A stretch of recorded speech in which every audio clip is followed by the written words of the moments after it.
Friday అంటేనే movie day. ఈరోజు మరి ఫ్యామిలీ స్టార్ ఎన్నో ఆశలు పెట్టుకుని ఆ సాంగ్ కానీ ఆ ట్రైలర్ కానీ జనాలు ఎంతగా వెయిట్ చేస్తున్నారంటే ఎప్పుడెప్పుడు రిలీజ్ అవుతుంది. అట్ లాస్ట్ ఈరోజు రిలీజ్ అయింది. దాని గురించి మీ మాటల్లో. మంచి హైప్ ఇచ్చారు. ఎందుకంటే దిల్ రాజు బ్యానర్, విజయ్ దేవరకొండ ఖుషి తర్వాత రిలీజ్ అవుతుంది సినిమా. సో ఫుల్ హైప్ వచ్చింది.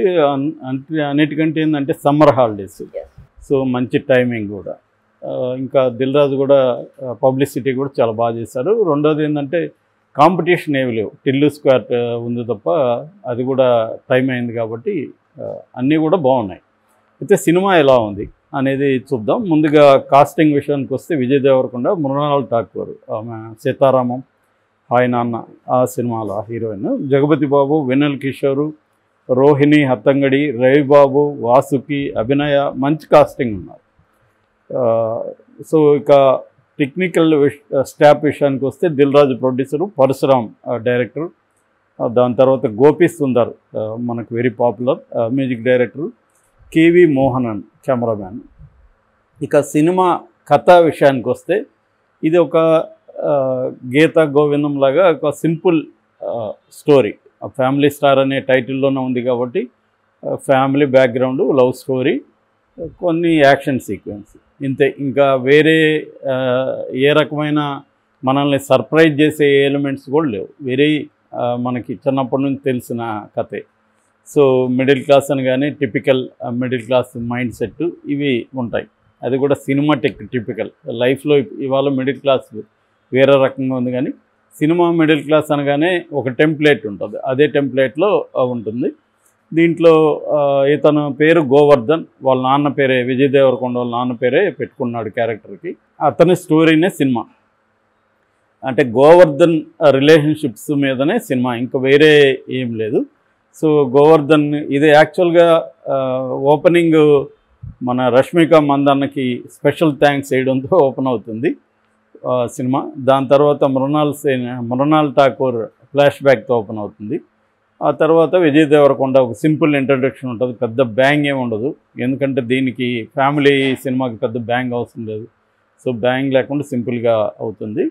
అతను బేసిక్గా క్యారెక్టర్ ఏంటంటే తన ఇద్దరు అన్నలు ఉంటారు, వాళ్ళ ఫ్యామిలీని ప్రొటెక్ట్ చేయడం, తర్వాత పిసినారిగా ఉండడం, ఇది రెండు లక్షణాలు విజయ్ దేవరకొండకి.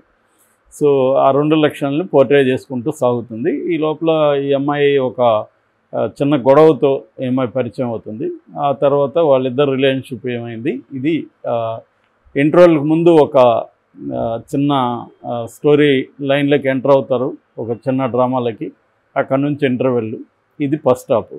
సెకండ్ హాఫ్ యుఎస్కి వెళ్ళిపోతుంది సినిమా, అమెరికాకి వెళ్ళిపోతుంది. అమెరికాలో మళ్ళీ వీళ్ళ రిలేషన్షిప్ ఎలా ఉంది, వీళ్ళ మధ్య ఎలాంటి ప్రాబ్లమ్స్ వచ్చాయి, ఫైనల్గా ఏం జరిగింది, ఇది కథగా చెప్పాలంటే. ఇంకా కథగా మనం చెప్పడానికి ఏం లేదు, కథ చెప్తే సినిమా అంతా చెప్పాలి. సో కథగా ఏం లేదు. సో అంటే రిలేషన్షిప్స్, వీళ్ళిద్దరి రిలేషన్షిప్ క్యారెక్టర్స్, ఈ అమ్మాయి రిచ్ గాళ్ళు పూర్గా యాక్ట్ చేస్తుంది.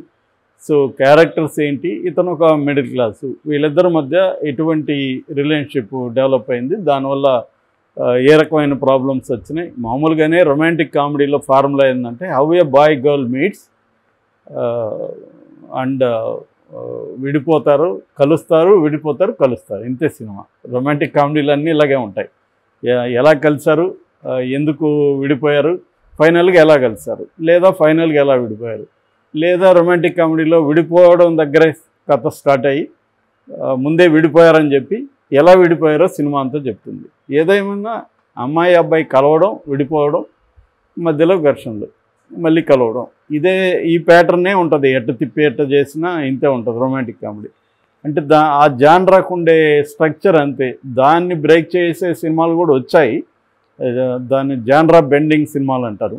అంటే మధ్యలో క్రైమ్ పెట్టడం, లేకపోతే ఇంకోటి క్రైమ్ కామెడీ కావచ్చు, రకరకాలుగా వచ్చాయి. బట్ బేసిక్గా ఇంతే. మన తెలుగులో అంత ప్రయోగాలు చేయలేదు.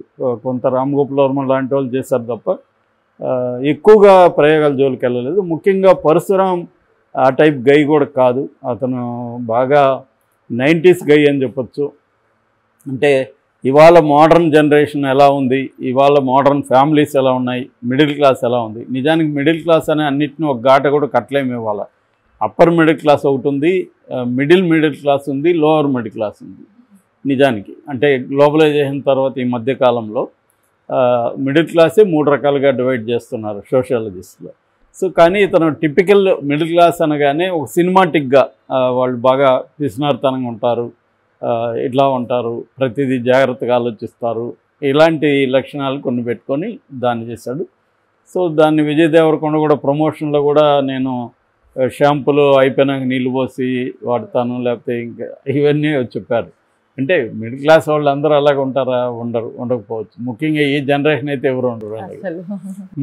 సో వాళ్ళు ముందే మొన్న ఎవరో చెప్తున్నారు, మా ఆయన తెలిసిన ఆయనతోను, వాళ్ళ టీనేజ్ డాటర్ రూమ్లోకి ఎందుకో అంటే ఒకరోజు పడుకోవడానికి అక్కడ వెళ్ళి బాత్రూమ్లు చూస్తే 50 రకాల షాంపూలు 50 రకాలు ఇంకొకటి ఉన్నాయంట. సో ఆయన షాక్ అయ్యాడంట, ఇన్ని ఎందుకని. సో అమ్మాయి నువ్వు నాతో ఇంక కొంచెం మాట్లాడద్దు, నా రూమ్లోకి ఎందుకు వచ్చావు అసలని గొడవ వేసుకున్నాను వాళ్ళ ఫాదర్ని. అలా ఉంటుంది ఇవాళ జనరేషన్. బట్ ఇతను టిపికల్ ఇదేశాడు. సో ఈ సినిమా వరకు చూసుకుంటే పోనీ అవన్నీ ఓకే, సినిమాటిక్గా ఎలా ఉందని చూసుకుంటే ఫస్ట్ హాఫ్ అంతా నిజంగానే సీరియల్ లాగా ఉంది.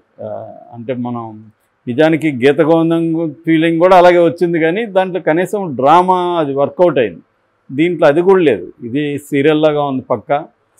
ఒక 45 నిమిషాలు అయితే మన ఓపికను కూడా పరీక్షిస్తుంది. దాని తర్వాత ఇంటర్వెల్కి ప్రీ ఇంటర్వెల్ ముందు ఒక 20-25 మినిట్స్ కొద్దిగా బెటర్గా ఉంటుంది. సెకండ్ హాఫ్ ఏమన్నా బ్రహ్మాండంగా ఉంటుందా అనుకుంటే సెకండ్ హాఫ్ కొత్త లొకేషను అమెరికా అది ఇది అనుకున్నప్పుడు బాగుంటుంది అనుకుంటాము. కానీ అక్కడ కూడా మళ్ళీ మన సహనాన్ని పరీక్షిస్తుంది సినిమా. అంటే కథలో నువ్వు కొత్తదనాన్ని లేకపోతే న్యూ ఎలిమెంట్స్ తీసుకురావడం అన్న చేయాలి, లేకపోతే స్ట్రాంగ్ కాన్ఫ్లిక్ట్ ఉండాలి. ఎప్పుడైనా కూడా సినిమాకి సంఘర్షణ అనేది చాలా ఇంపార్టెంట్. ఆ కాన్ఫ్లిక్ట్ పాయింట్ స్ట్రాంగ్గా లేకపోతే మనం ఎంతసేపు చూస్తూ ఉంటాం, జరిగిందే జరుగుతూ ఉంటుంది. రెండోది అన్నెసరీ ఫైట్లు ఉన్నాయి. ఫస్ట్ హాఫ్లో ఒక 2 ఫైట్లు అసలు అవసరమే లేదు అవి. అంటే మేబీ విజయ్ దేవరకొండ ఒక స్టార్ హీరోలాగా ఎవాల్వ్ కావాలి కాబట్టి పెట్టారా తెలియదు. నిజానికి మనం చాలా తమిళ సినిమాల్లో చూస్తే రొమాంటిక్ కామెడీస్లో వాళ్ళు ఫైట్స్ అనవసరంగా పెట్టరు. దాని బదులు దీని మీద ఫోకస్ చేసి స్క్రీన్ ప్లే మీద ఇంకొంత కాన్ఫ్లిక్ట్ క్రియేట్ చేస్తుంటే అయ్యేది. లేదు శేఖర్ కమ్మ సినిమాల్లో కూడా అంత ఏమీ ఉండదు, కానీ ఒక మ్యాజిక్ ఏదో జరుగుతుంటుంది స్క్రీన్ మీద. సో అలా సైలెంట్గా ఉండిపోయి లాజిక్లు మర్చిపోతాం. ఫిదా లాంటి సినిమా నా దృష్టిలో 5 నిమిషాల సినిమా, షార్ట్ ఫిల్మ్, కానీ దాంట్లో ఒక చిన్న కాన్ఫ్లిక్ట్ పెట్టుకొని వాళ్ళిద్దరి మధ్య మంచి కెమిస్ట్రీ పెట్టుకొని అలా ఉంది. వీళ్ళిద్దరి మధ్య కెమిస్ట్రీ వర్కౌట్ అవ్వలేదు first of all. Vijay Devarakonda పర్ఫెక్ట్గా చేశాడు, నో డౌట్. కానీ క్యారెక్టర్ అది హీరోయిన్ తప్పు కూడా కాదు, మృణాల్ ఠాకూర్ తప్పు కూడా. అమ్మాయి మంచి యాక్టర్ అని మనకు ఆల్రెడీ ప్రూవన్. కానీ దీంట్లో చూస్తే నిలబడి చెప్తూ ఉంటారు డైలాగ్స్, ఎమోషన్స్ ఏముండవు, మన పని అయిపోయింది అన్నట్టు వెళ్ళిపోతుంది. ఆమె కాదు అందరు క్యారెక్టర్లు కూడా మేమేదో యాక్ట్ చేస్తున్నాం అన్నట్టు చేస్తారు, కానీ క్యారెక్టర్ ఇంట్రెస్ట్ కానీ సర్ప్రైజ్ ఎలిమెంట్ కానీ అవేవి లేవు. గ్రోత్ కానీ విలన్ ఎందుకున్నాడో కూడా తెలియదు మనకు. ఇలాగా సాగిపోతుంటుంది సినిమా. సో ఎక్కువగా మైనస్లే చెప్పాలి నిజానికి. అయితే ప్లస్ ఏం చెప్పుకోవచ్చు అంటే విజయ్ దేవరకొండని గురించి చెప్పుకోవాలి. రెండోది అక్కడక్కడ ఎంటర్టైన్మెంట్ సీన్లు బాగున్నాయి. డైలాగ్స్ కొన్ని ఫస్ట్ హాఫ్లో వీళ్ళిద్దరు రిలేషన్షిప్లో ఉన్న డైలాగ్స్ ఇంట్రెస్టింగ్ ఉన్నాయి. సెకండ్ హాఫ్లో కొన్ని ఎమోషన్స్ సీన్స్ బాగున్నాయి. అక్కడ ఫైట్ సీన్స్ విడిగా చూస్తే అంటే సినిమాలో ఇది అవసరమా లేదా పక్కన పెట్టి చూస్తే ఫైట్ సీన్స్ కొన్ని బాగున్నాయి. ఇది బాగున్న ఎలిమెంట్స్. ఇక minus element, first element routine story, ఎన్నుకోవడమే రొటీన్గా అనుకున్నారు. పోనీ ఎన్నుకున్న తర్వాత దాన్ని ఇంట్రెస్టింగ్గా స్క్రీన్ ప్లేలో చెప్పడం ఉందంటే అది కూడా లేదు. తర్వాత మ్యూజిక్ ఒకటి బాగా బ్యాడ్. మేబీ మ్యూజిక్ డైరెక్టర్కి కూడా దీన్ని ఏం చేయాలో తెలియక ఇచ్చేసాడా అనిపిస్తుంది. ఎందుకంటే మ్యూజిక్ డైరెక్టర్ కూడా ఇన్స్పైర్ అవ్వాలి కదా ఆ సినిమా. దీంట్లో బాగుంది, దీన్ని మనం ఇంకా ఎలివేట్ చేయాలనుకోవాలి. సో ఆల్రెడీ అంత చప్పగా ఉన్నదాన్ని మ్యూజిక్తో చేయొచ్చు అంటే చేయొచ్చు చాలా చోట్ల, కానీ చాలా చోట్ల చేయలేరు. ఇప్పుడు సీరియల్ తీసుకొచ్చి దీన్ని బ్రహ్మాండమైన సినిమాగా చేయి మ్యూజిక్తో అంటే చేయలేరు ఎవరు కూడా. సో అలాంటి ఇది ఉంది. ఇక హైలైట్ మూమెంట్స్, హై మూమెంట్స్ అంటారు కదా, అరే ఈ కనీసం ఒక 10 సీన్లు భలే ఉన్నాయి అన్న ఫీలింగ్ కూడా ఇక్కడ లేదు. సోగా వెళ్తుంది. అయితే దీన్ని ఇవాళ ఫ్యామిలీగా వెళ్ళి అయితే సరదాగా అంటే ఎక్కువ ఎక్స్పెక్టేషన్స్ పెట్టుకోకుండా వెళ్ళి చూడొచ్చు. చూడొద్దని నేను చెప్పను, ఖచ్చితంగా సరదాగా వెళ్ళి చూడొచ్చు. ఫ్యామిలీస్ కావచ్చు, బాయ్ ఫ్రెండ్ గర్ల్ ఫ్రెండ్ కావచ్చు, సరదాగా టైంపాస్ చేద్దాం అనుకుంటే వెళ్ళి చూడొచ్చు. విజయ్ దేవరకొండ కోసం చూడొచ్చు. తను పర్ఫెక్ట్గా నీట్గా చేశాడు. తన పర్ఫార్మెన్స్లో ఎక్కడ మనం ఫ్లాల్ అయితే లేదు. ఆ రకంగా చూడదగిన సినిమానే.